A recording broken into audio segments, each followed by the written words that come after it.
بھی اگر پورا ہو جائے، اللہ کرے پہنچا سکو، ان میں سے اگر کوئی ایک طریقہ بھی پورا ہو جائے، آپ نے بہت اطمینان سے سنا، غریب زہرا آپ کی عبادت کو قبول فرمائے، ان میں سے اگر کوئی ایک طریقہ بھی اگر پورا ہو جائے تو شے کی طہارت پہ دلیل کے لیے کافی ہے۔ کیا مالک کہے شے پاک ہے، پاک مانو، بولنا اگر بات سمجھ میں آئے، مالک نہیں ہے، دو عادل گواہ کہیں شے پاک ہے، پاک مانو، ٹھیک۔ اگر نہ مالک موجود ہے نہ عادل گواہ موجود ہے، طہارت اپنی آنکھوں سے دیکھ لو۔ مجھے نہیں پتا کہ آپ کے مجمع کیسے اس بات کو محسوس کرتا ہے، میں نے ایک فقہی مسئلہ سنا دیا، بتلا دیا، آپ نے محفوظ کیا۔ مالک کہے شے پاک ہے، پاک مانو، اسی لیے مالک نے آواز دی، انما یرید اللہ لیذھب عنکم الرجس۔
اگر وہ طاہر نہ ہوتا تو کبھی کعبے میں نہ اترواتا، کعبے میں اتروا کے بتلا دیا۔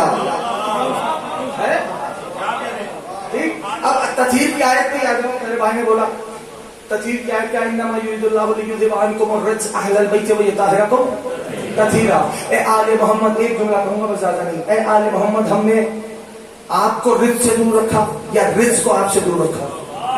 بولو کون سا ترجمہ ٹھیک ہے؟ احسنتم، اے آل محمد، ہم نے رجس کو آپ سے دور رکھا۔ کہہ دوں رجس کو دور رکھا، تو رجس کے معنی اللہ نے آیت میں لکھ دیے، ڈکشنری میں ڈھونڈنے کی ضرورت نہیں، لغت کی طرف جانے کی ضرورت ہی نہیں۔ اے آل محمد، ہم نے رجس کو دور رکھا، تو پتا چلا جو ان سے جتنا دور ہو اتنا بڑا نجس ہے۔ غریب زہرا سلامت رکھے، امام حسین آباد رکھے، غریب زہرا اپنی بارگاہ میں حاضری کا شرف ادا فرما۔ قرآن کی بات کر رہا ہوں بھائی، قرآن سے باہر میری گفتگو نہیں ہے، سمجھ رہے ہیں مانو تو قرآن فہمی کا ذوق رکھتے ہو۔ خالق نے کیا فرمایا، انہ لقرآن کریم فی کتاب مکنون لا یمسہ الا المطہرون، اسے مس نہیں کر سکتا مگر وہ کہ جسے ہم نے طاہر کیا۔ اب چلو ترتیب تلاوت کے اعتبار سے جو ابتدائی سورہ ہے، بسم اللہ الرحمن الرحیم، الف لام میم ذالک الکتاب لا ریب فیہ ھدی للمتقین۔ الف لام میم ذالک الکتاب لا ریب فیہ، یہ وہ عظیم کتاب ہے کہ جس میں ذرہ برابر شک کی گنجائش نہیں۔ تو ترتیب تلاوت کی ابتدا ہی میں خالق نے بتلا دیا نا کہ کتاب تو اتنی عظیم ہے کہ جس میں شک کی گنجائش نہیں، جس پہ کتاب نازل ہوگی اس میں شک کی گنجائش ہوگی۔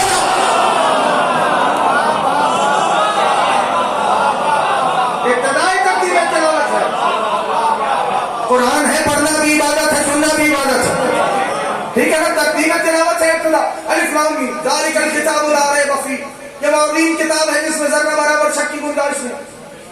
ھدی للمتقین، یہ کتاب ہدایت ہے متقین کے لیے۔ پڑھنے والے متقی کو بتلا دے کون ہے، کہنے کا آیت پوری پڑھ، الذین یؤمنون بالغیب، الذین یؤمنون بالغیب، متقی ہے ہی وہ جو غیب پہ ایمان رکھے۔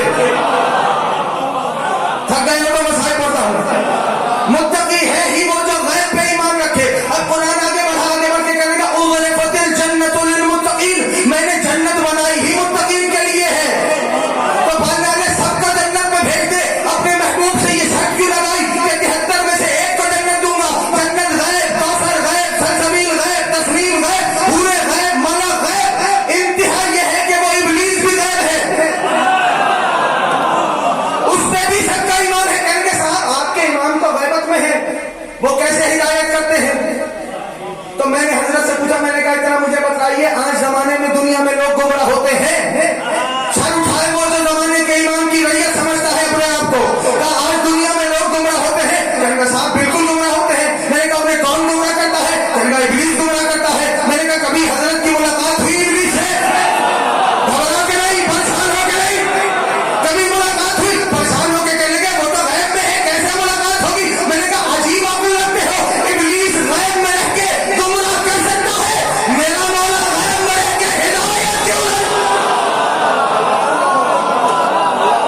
سارے حضرت مہدی بلند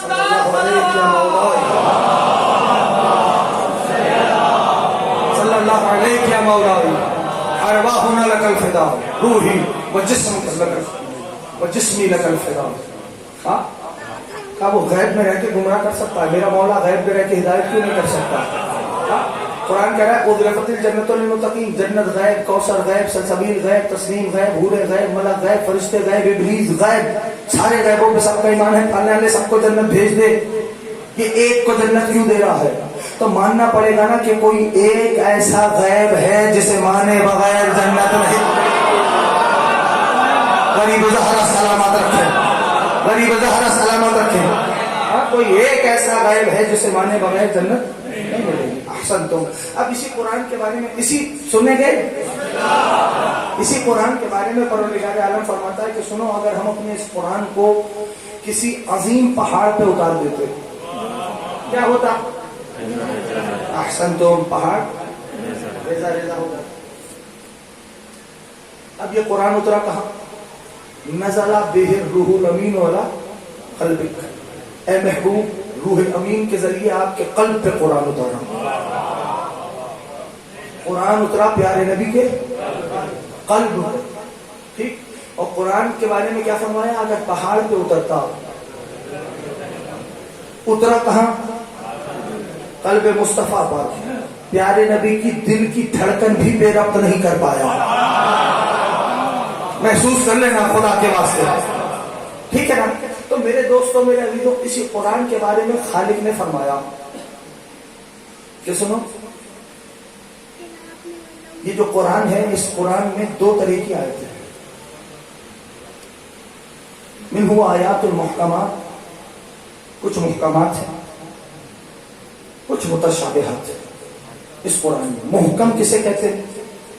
لیکن سورہ آل عمران کی آیت ہے، خالق فرماتا ہے فَأَمَّا الَّذِينَ فِي قُلُوبِهِمْ زَيْغٌ، جن کے دلوں میں ٹیڑھ ہے نا، قرآن پڑھ رہا ہوں بھائی، جن کے دلوں میں ٹیڑھ ہے نا، وہ قرآن کی آیات کی تفسیر اپنی مرضی سے کرتے ہیں، تعلیم چاہتے ہیں تاکہ اسلامی معاشرے میں فتنہ برپا ہو جائے. لیکن ان کو کوئی بتا دے ما یعلم تاویلہ الا اللہ والراسخون فی العلم، یا تو اللہ تعویل کرے گا یا وہ کریں گے جو علم میں ہے. گھبرائے بیٹھے ہو، ان میں علم نہیں ہے، وہ علم میں ہے. کچھ محکمات ہیں، کچھ متشابہات. محکم کسے کہتے ہیں؟ جلدی سے اپنے بچوں کو بتاؤ، جو آیت دیکھنے کے بعد فوراً رزلٹ پہ آ جاؤ. اقیموا الصلاۃ، نماز پڑھو، فوراً نتیجہ آ گیا.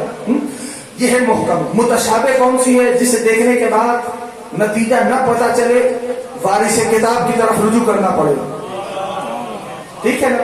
تو اب کہیں کہتا ہے کچھ محکم ہے، کچھ متشابہ ہے. ٹھیک.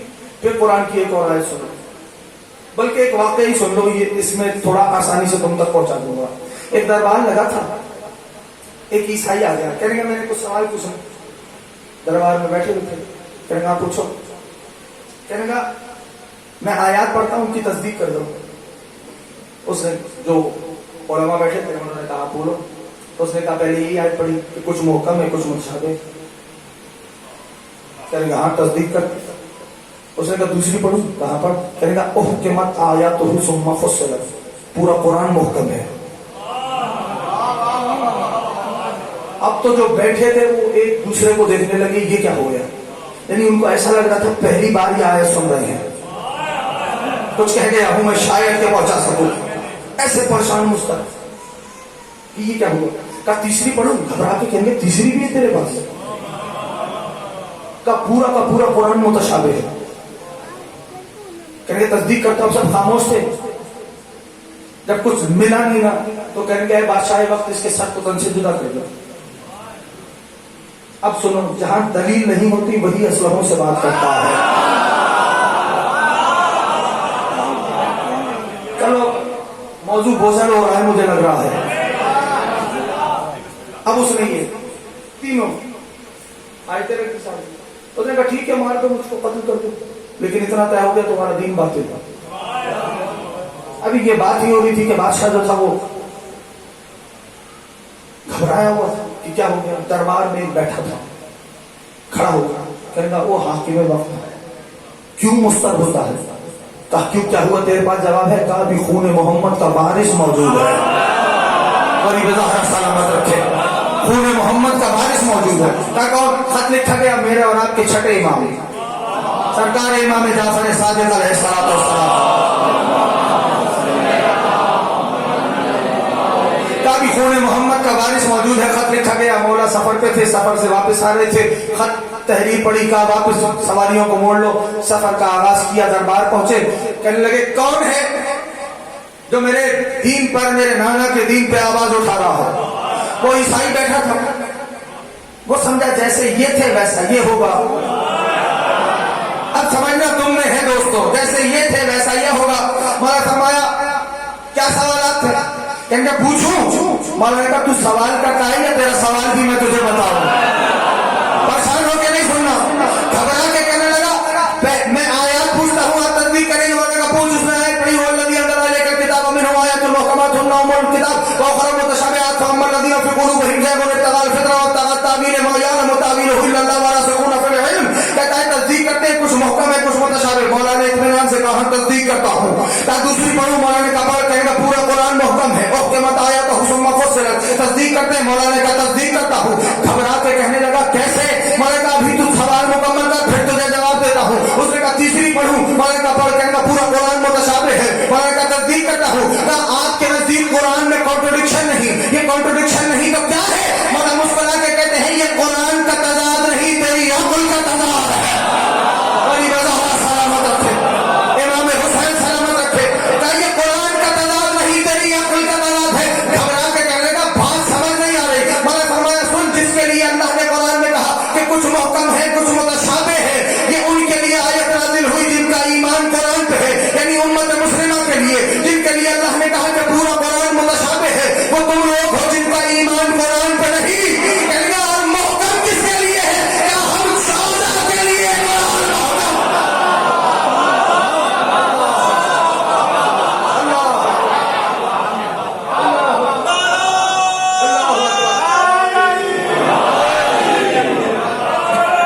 ہم 14 کے لیے محکم ہے. یا اللہ.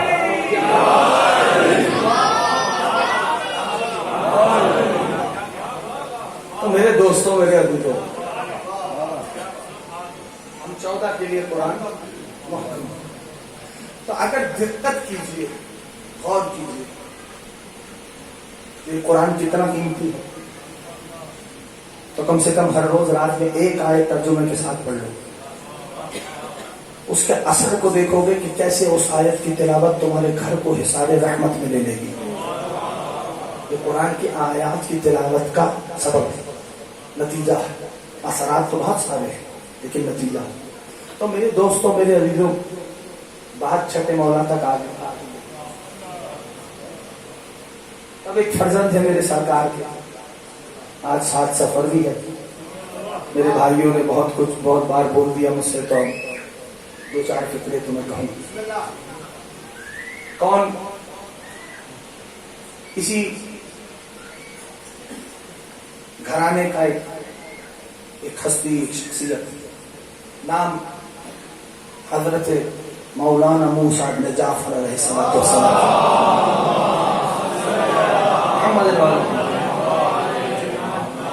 میرے مولانا موسیٰ کاظم. ٹھیک, جناب موسیٰ جب واپس آئے نا, تورات کی الواح ان کے ساتھ تھی. اچھا, ایک عارف کی نگاہ اٹھی, اس نے ایک فکرہ کہا. کہنے لگے کہ لوگ سوچ رہے ہیں کہ آیا ان کا نام, میرے مولا کا نام کیا ہے؟ موسیٰ کاظم. ٹھیک ہے نا, موسیٰ کاظم. احسن. تو کہتے ہیں کہ آیا ان کا نام ان کے نام پہ رکھا گیا ہے یا ان کا نام ان کے نام پہ رکھا گیا ہے؟ وہ عارف کہتا ہے, دیکھو کلاؤڈ تھنکنگ ہی ہوگی جوانوں کے ساتھ. عارف کہتا ہے کہ بھائی میں اس بحث میں نہیں الجھوں گا کہ کس کا نام کس پہ رکھا گیا, لیکن اتنا ضرور کہوں گا یہ دیکھ لو کون پہلے تھا.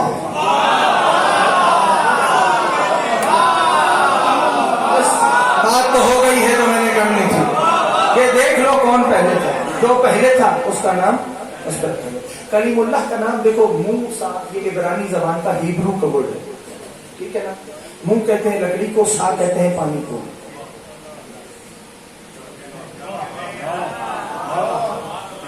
عصے کا معجزہ تھا، نیل کی موجوں پہ بہتے ہوئے گئے تھے، اس لیے نام پڑ گیا موسیٰ. کلیم اللہ کی بات کر رہا ہوں، ٹھیک، کلیم اللہ. تو اس لیے ان کا نام پڑا. عصے کا معجزہ دیا تھا، ید بیضا کا اور عصے کا معجزہ. اچھا ایک اور بات آ گئی تو کر دو درمیان میں. دیکھو جب تک صاحب معجزہ رہتا ہے تب تک معجزہ رہتا ہے نا ایسا؟ ہاں. لیکن 3 معجزے تو میں بتلاتا ہوں جو باقی ہیں. قرآن قیامت تک باقی ہے، میرے نبی کا معجزہ، ٹھیک. 13 رجب کو کعبے کی دیوار پھٹ کے بتاتی ہے. پھٹ کے نہیں سننا، ٹھیک. تیسرا معجزہ ہر عاشور کی عصر خاک شفا خون ہو کے بتاتی ہے حسین زندہ ہے. کچھ کہہ دیا ہے میں نے، گھروں پہ سوچنا.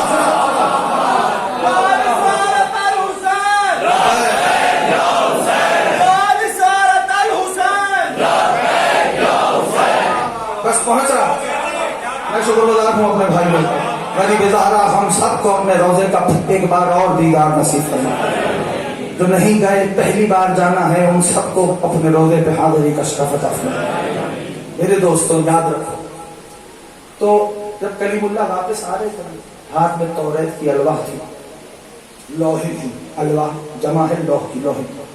تو دیکھا کہ وہ چاندی کا گوسالا، وہ چلتا بھی تھا بولتا بھی. تو کلیم اللہ کو غصہ آیا، جلا الواحوں کو زمین پہ پھینکا. اس روز سے موسیٰ کہلائے موسیٰ غضبان، غضبناک موسیٰ. میں شکر گزار ہوں اپنے بھائی کا. غضبناک موسیٰ کون؟ کلیم اللہ. لیکن میں جس مولا کا تذکرہ کر رہا ہوں وہ ہے موسیٰ کاظم، غصہ پی جانے والا. یا حسین ابن علی، یا حسین ابن علی، اللہم عجل ولیک الفرج. ہے غصہ پی جانے والا. باب الحوائج ہے میرا مولا. کون ہے یہ ہستی کہ اچھا اماموں میں دیکھیے. چلیں اس رخ پہ بھی ایک فکرہ کہنا. پہلے امام میں نام علی، لقب مرتضیٰ ہے، سب عین سے شروع ہوا، یہ پہ ختم ہوا. ٹھیک ٹھیک. نام حسن، لقب مجتبیٰ، ہے سے شروع ہوا، یہ پہ ختم ہوا. حسین سید الشہداء، ہے سے شروع ہوا، حمزہ پہ. علی زین العابدین، عین سے شروع ہوا، نون پہ. محمد باقر، میم سے شروع ہوا، رے پہ. جعفر صادق، جیم سے شروع ہوا، قاف پہ. واحد میرا مولا ہے، واحد میرا مولا. میم سے شروع ہو رہا ہے، میم پہ ختم ہو رہا ہے. کیا حسین ابن علی، کیا حسین ابن علی، کیا حسین ابن علی. اچھا ایک اور بات چلو اور کرتا ہوں. آپ نے بہت اچھا سماعت کیا. خدا اس ذکر کے تو فیل آپ کی جھولیوں کو بھر دے، آپ کی مرادیں باب الحوائج کے ذکر کے صدقے پروردگار قبول فرمائے. ٹھیک ہے نا. محسوس کرنا اس بات کو. تاریخ امامت میں دیکھو کون سے نمبر کا امام ہے یہ؟ بولو بچے بولے. 7ویں نمبر کا. ہاں 7ویں نمبر کا. اور کریم کربلا کس نمبر کے امام ہیں؟ امام حسین 3 نمبر کے. تاریخ امامت میں یہ 2 ہستیاں ہیں کہ آئی بھی دنیا میں اسی تاریخ کو ہیں جس تاریخ پہ ان کی امامت کا نمبر ہے. 3 شعبان کو حسین دنیا میں آیا ہے، تیسرا امام ہے. 7 سفر کو موسیٰ کاظم دنیا میں آئے ہیں، 7واں امام ہے. کبھی اس رخ پہ بھی دیکھا کرو، یہ بھی باتیں ہیں، ان میں بھی کچھ باتیں یہ میرا باب الحوائج مولا ایک اہل سنت عالم کی نگاہ ہوئی، شیخ الاکبر کہلاتے کہنے لگے کہ ان کو خبر ہوئی کہ کوئی بغداد جا رہا ہے. انہوں نے وصیت کی، اس دوست کو خط لکھا، اے میرے بھائی میں نے سنا ہے، مجھے خبر ہوئی ہے تو بغداد جا رہا ہے. ٹھیک، شیخ الاکبر کہتے مجھے خبر ہوئی تو بغداد جا رہا ہے. کہا بغداد جا کے یوں ہی نہ آ جانا، بغداد میں ایک باب مراد ہے، جو گئے ہو وہ گئے ہو، جو نہیں گئے بے حق کے باب المراد تمہیں مولا کی روزے کی زواری نصیب ہو. ٹھیک، باب مراد ہے، اس باب مراد پہ جانا یوں ہی ٹہل کے واپس نہ آ جانا. جب باب مراد کی چوکھٹ پہ پہنچنا نا تو ایسے ہی منہ اٹھا کے اندر داخل نہیں ہونا، گھٹنوں کے بل چوکھٹ پہ بیٹھ جانا، لبوں سے بوسہ دینا، اور ایسے چوکھٹ کے اندر داخل ہونا کہ جیسے ایسے آنسو آنکھوں سے نکل رہے ہوں جیسے موتی میں لڑی میں موتی پھر رہے ہوتے ہیں. کہ یہ جو تو زواری کرے گا نا باب المراد کی، یہ صرف تیری بخشش کے لیے نہیں، تیرے پورے خاندان کی بخشش کے لیے کافی ہوگا، پورے خاندان کی بخشش کے لیے. میرے مولا کا زمانہ، بس جلدی سے ایک فکرہ کہوں گا، میرے مولا کا زمانہ دیکھو، باب الحوائج کا زمانہ ہے. ایک طرف مقابل پہ حکومت ہے جو چاہتی ہے کہ دین محمد کی ریجیڈیٹی ختم ہو جائے. ٹھیک، مقابل پہ میرے مولا کی حکومت ہے، دین محمد کا زور ختم ہو جائے. دوسری جانب پہ صوفیہ اپنے مسائل کو لے کے، تصوف کے مسائل کو لے کے آتے. اس میں سفیان ثوری ہیں، عبداللہ ابن مبارک ہیں، ابراہیم ہے، معروف کرتی ہیں، اس طرح کے 4 اپنے مسائل لے کر دنیا کے سامنے. تو ایک طرف یہ ہو گئی. تیسری طرف وہ چاروں فقہ کے امام موجود میرے مولا کے دور میں، جنہوں نے درک کیا ہے میرے مولا کا دور. غور کرنا، یعنی اب آسان اگر ایک لفظ میں کہوں، یہ بچے اور جوان بیٹھے ہیں، یہ اس کو محسوس کریں اور محفوظ کریں. میرے مولا موسیٰ ابن جعفر کا جو زمانہ ہے وہ اکیڈمک اپوزیشن کا زمانہ ہے. میں نے بہت تلخیص کر دی ہے، تاریخ میں جا کے خود دیکھ لینا. میرے مولا کا زمانہ، میرے مولا دیکھو، 2 اماموں کا زمانہ اکیڈمک اپوزیشن کا زمانہ ہے. ٹھیک نا، ایک مولا کاظم کا، ایک مولا عسکری کا. یہ 2 معصوم ہیں میرے، جن کا زمانہ اکیڈمک اپوزیشن کا زمانہ ہے. ٹھیک، چوتھی طرف یہی وہ زمانہ ہے کہ یونان کا فلسفہ عربی میں ترجمہ ہو رہا ہے. کچھ کہہ رہا ہوں شاید کہ محفوظ کرو. ٹھیک، اب میرے مولا کو ان چاروں طرف سے گھیرا ہوا ہے، ہر طرف سے بات ہو رہی ہے، اور اس کے باوجود اللہ کرے پہنچا سکوں، اس کے باوجود قدرت نے، مشیت نے، قضا نے، قدر نے میرے مولا سے یہ کہا ہے کہ اے موسیٰ کاظم، تجھے ان چاروں کا مقابلہ کرنا ہے، شرط یہ ہے پوری زندگی زندان میں رہے گا. نہ میں نے مسائل بھی بڑے قوت سے محسوس کرو. اب میرے مولا کی حیات طیبہ آلموسٹ زندان میں گزری ہے، لیکن شریعت کے پہنچنے میں تعطل نہیں آیا. کاش کے کہہ سکوں ایسی باتیں بھی جوانوں سننے کی عادت ڈالو کہ شریعت کے پہنچنے میں زندان میں ہے، شریعت کے پہنچنے میں تعطل کا فاصلہ فرق نہیں آیا. جانتے ہو، یعنی وہاں سامنے کہا جا رہا ہے میں نے سنا اس سے، اس نے سنا اس سے، اور پھر روایت پہنچ رہی ہے رسول تک. لیکن میرا مولا کیسے بیان کرتا ہے، میں نے سنا اپنے بابا سے، انہوں نے سنا اپنے بابا سے، انہوں نے سنا اپنے جد سے. بات پہنچ رہی ہے دوستوں تک. کیسا زمانہ ہے میرے مولا. تو میرے دوستوں، میرے عزیزوں، ایک دربار سجا تھا، اور شاید کہ نئی بات ہو جائے دوستوں کے لیے. اس دربار میں، بات آخری کر رہا ہوں، اس دربار میں کچھ شبدے باز بلائے ہوئے تھے. سرکار کا ہاتھ روٹی کی طرح بڑھنا تھا، پارے وغیرہ چھوڑے ہوئے تھے، روٹی ہوا میں اڑی. پورا دربار ہنسنے لگا. نگاہ اٹھائی، کہا تیرے دربار میں کوئی کم نصیب بیٹھا ہے. پھر ہاتھ آگے بڑھا، پھر روٹی اڑی، پھر سب مسکرائے.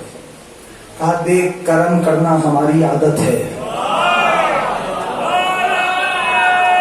کاش کا محسوس کر لو بھائی، کرم کرنا ہماری عادت. تیسری بار ایسا ہونا تھا، سامنے تعلیم پہ شعر بنا تھا، مولانا نے اشارہ کیا،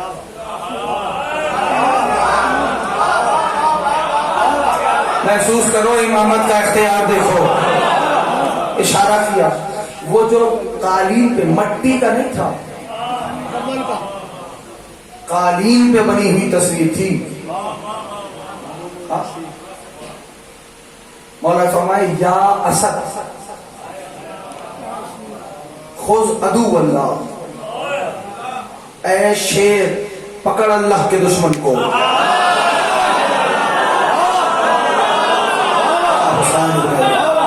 باب الحوائج تمہاری جھولی ہے مرادوں سے بھر.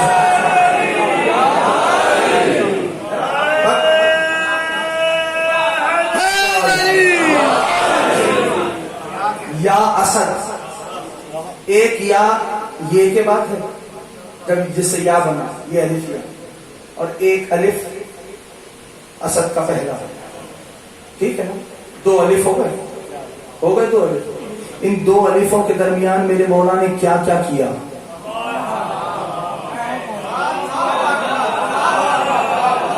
پوری طرح جواب نہیں پہنچے. دیکھو دو الف ہے نا، سمجھ گئے ہو. اب وہ تھی تصویر، دھاگے سے بنی ہوئی، مٹی کی بھی نہیں تصویر. میرے مولا نے کیا کیا؟ تصویر کو شے کیا، شے کو جوہر کیا، جوہر کو عرض کیا، عرض کو نطفہ کیا. پتہ نہیں